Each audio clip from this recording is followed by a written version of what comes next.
आइए बात करते हैं आज की मुख्य समाचार में देश की तमाम बड़ी खबरों पर नजर डालते हैं। कांग्रेस नेता राहुल गांधी ने मध्य पूर्व की मौजूदा स्थिति पर कहा कि वहां जो हो रहा है वह एक तरफ नाटक जैसा है तो दूसरी तरफ बेहद गंभीर त्रासदी भी है। उन्होंने आशंका जताई कि इस संकट का अंत कहां होगा यह किसी को नहीं पता। साथ ही राहुल गांधी ने आरोप लगाया कि प्रधानमंत्री नरेंद्र मोदी स्वतंत्र रूप से फैसले नहीं ले पा रहे हैं और वे डोनाल्ड ट्रंप के प्रभाव में काम कर रहे हैं।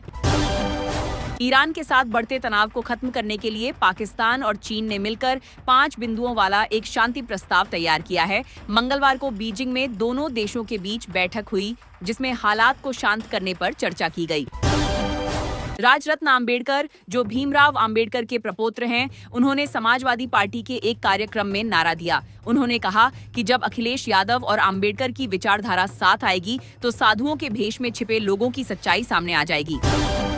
केरल में रैली के दौरान राजनाथ सिंह ने कांग्रेस पर निशाना साधते हुए कहा कि पार्टी सत्ता के लिए देश तक बेच सकती है। पश्चिम एशिया की स्थिति पर नरेंद्र मोदी ने कहा कि वैश्विक संकट के बीच भी हालात काबू में हैं और भारत ने हालात को संभाल कर रखा है।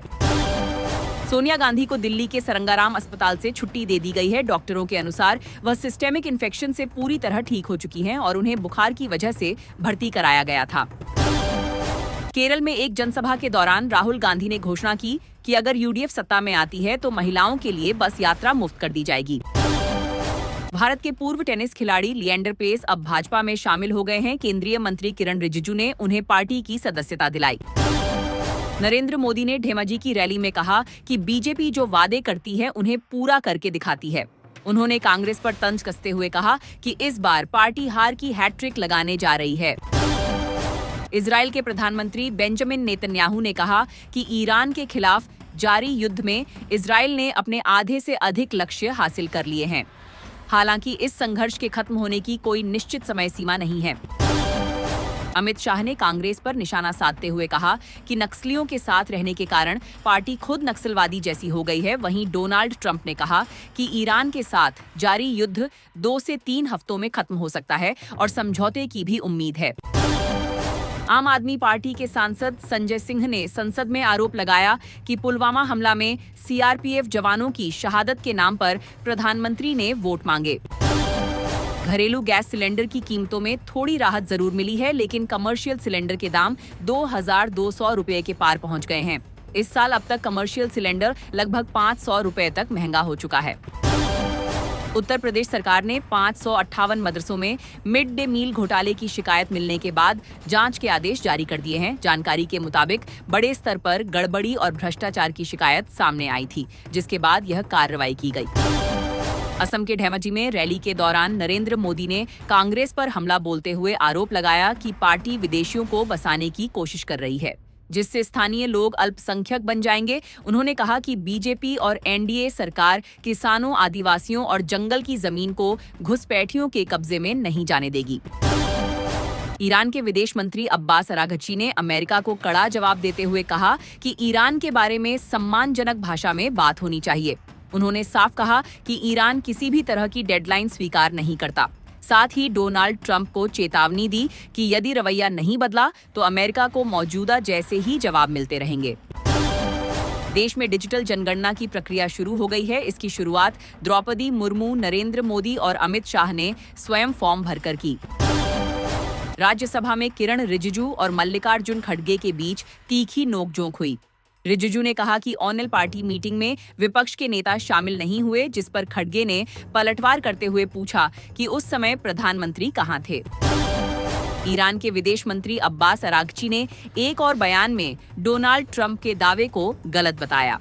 उन्होंने स्पष्ट किया कि ईरान ने किसी भी तरह की सीज फायर की अपील नहीं की है। मध्य प्रदेश और उत्तर प्रदेश समेत 5 राज्यों में मौसम विभाग ने बारिश की चेतावनी दी है। हरियाणा के 7 जिलों में बारिश से फसलें बर्बाद हो गईं, वहीं उत्तराखंड के रुद्रप्रयाग में ओले गिरने की खबर है।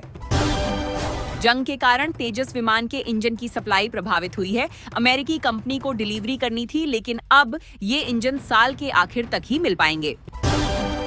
ट्रंप ने फ्रांसीसी राष्ट्रपति पर तंज कसते हुए कहा कि वे अपनी पत्नी के थप्पड़ से उबर रहे हैं और उनका व्यवहार ठीक नहीं है। इस पर मैक्रो ने पलटवार करते हुए अमेरिकी राष्ट्रपति से गंभीर होने की सलाह दी। आज सोने की कीमत में 4,245 रुपए और चांदी में 12,000 रुपए की गिरावट दर्ज की गई। ईरान में जारी जंग के बीच पिछले 34 दिनों में सोना 12,000 रुपए और चांदी 39,000 रुपए तक सस्ती हो चुकी है।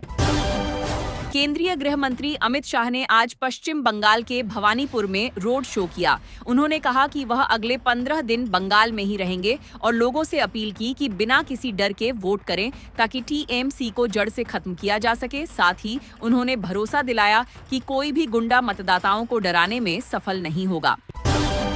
केंद्र सरकार ने बड़ा फैसला लेते हुए 40 अहम पेट्रोकेमिकल उत्पादों पर लगने वाली बेसिक कस्टम ड्यूटी पूरी तरह हटा दी है। यह राहत 30 जून 2026 तक जारी रहेगी। सुप्रीम कोर्ट की सुनवाई में पहुंचे ट्रंप ने बयान देते हुए कहा कि दुनिया में जन्म के आधार पर नागरिकता देने वाला अमेरिका ही एकमात्र बेवकूफ देश है।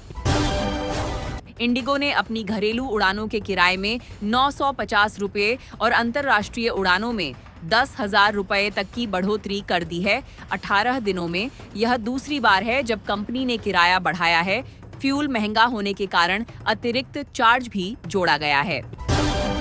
गौतम अडानी ने परिवार के साथ रामलला के दर्शन किए और करीब 30 मिनट तक मंदिर में रहे। उन्होंने इसे भावुक पल बताया और इस दौरान गुरुकुल के छात्रों से भी मुलाकात की।